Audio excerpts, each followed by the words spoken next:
Dear students, I welcome you all to the class of English optional BA third year. In the previous class, we started with I. Richards, who is one of the pioneers in the field of new criticism. We came across his views regarding poetry and criticism, his expertise such as philosophy, psychology, aesthetics, the fine arts, and the broad principles of the various sciences. We came across his important literary critical works. Finally, we had seen his approach,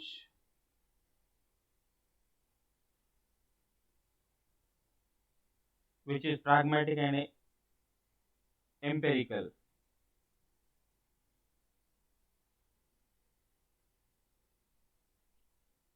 His views regarding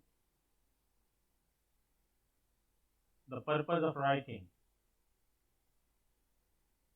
He thinks that a poet writes to communicate, and language is the means of that communication. Language is made of words, and hence the study of words is all important to understand the meaning of a work of art. And we came across four factors on which the meaning of words depend. The first one, sense, feelings, tone and intention of words. Today we are going to study I.A. Richards's views on the nature of poetry. I.A. Richards's textual and psychological approach to poetry shows his views on the nature of poetry.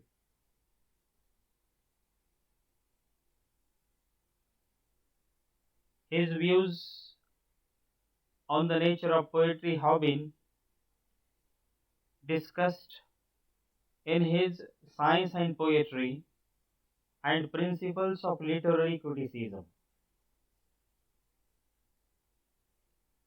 In order to explain the nature of poetry, I. Richards first examines the working of human mind.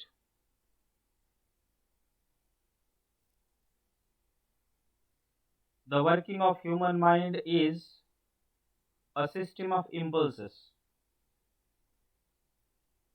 It is as the reactions produced in the mind by some stimulus, and culminating in an act.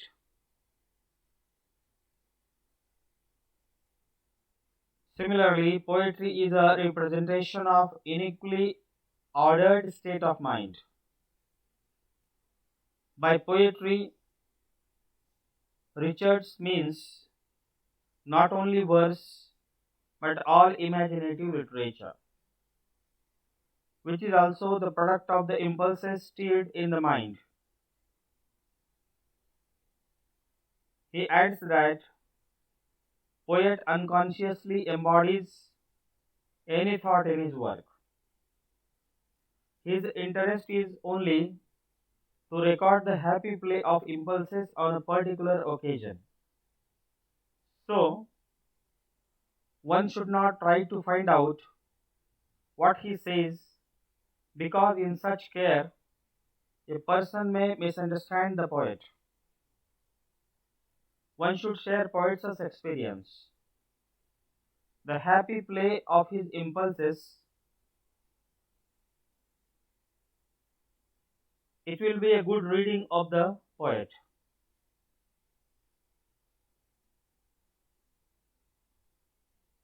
Let us think about the nature of poetry. or Richard's views on the nature of poetry. His psychological theory explains his views on what is poetry. He believes that sometimes the impulses of man respond to a situation in such an organized way that the mind has a unique experience. This organized and happy play of impulses, and a true reader ought to feel the same in his own self. Further, he says that the poet does not tell the literal truth about the real world, but suggests attitudes which represent a proper balance of the nervous system and which are absorbed by the properly qualified reader.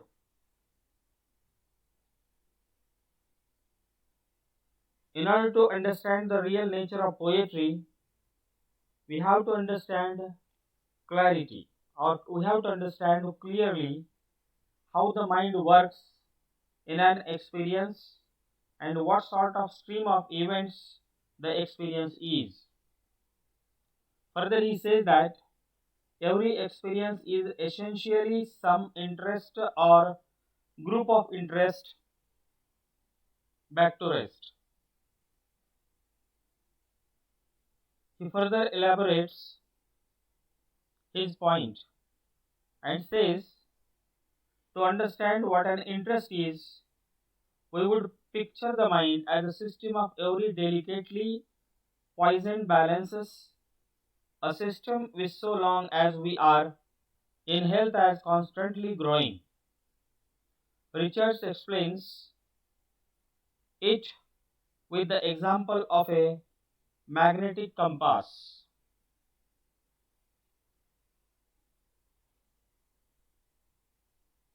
The third observation of I. Richards is on science and poetry. In its use of words, poetry is just the reverse of science. In poetry, every very definite words do occur, but not because the words are so chosen as logically to bar out all possibilities but one. No, but because the manners, the tone of voice, the cadence and rhythm plays upon our interest and make them pick out from among an indefinite number of possibilities the precise particular thought which they need. That is why poetical description often seems so much more accurate than prose descriptions. Language logically and scientifically used cannot describe a landscape or a face. Richards points out that misunderstanding and underestimation of a poetry is mainly due to overestimation of the thought in it. We can see still more clearly that thought is not the prime factor if we consider for a moment not the experience of the reader but that of the poet. Why does the poet use these words and no others?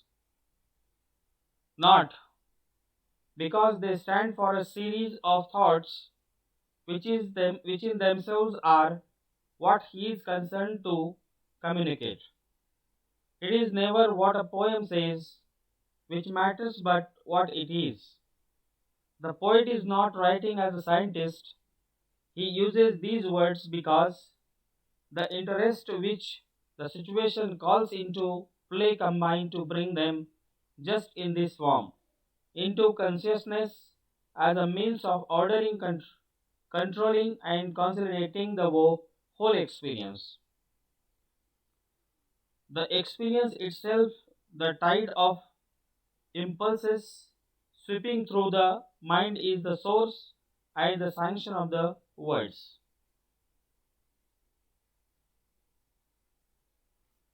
Richardson's views on the nature of poetry are essentially different from the views of most of the critics. By psychological theory, he explains both the nature and the value of poetic experience.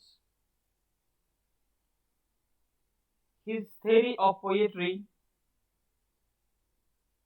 and criticism is based directly on contemporary psychology. So, dear students, this is how we have come across I. Richard's views on the nature of poetry and correlation between science and poetry, and we have come across the concluding remark, that is, the theory of poetry by I. Richards is based directly on contemporary psychology. Richards's theory of poetry and criticism is based directly on contemporary psychology. So, dear students, today we have come across I. Richards's views on the nature of poetry. In the following class, that is tomorrow, we shall deal with I. Richards's views on poetry and communication elaborately. With this, I would like to remain here. Rest of the things shall be continued tomorrow. Thank you very much.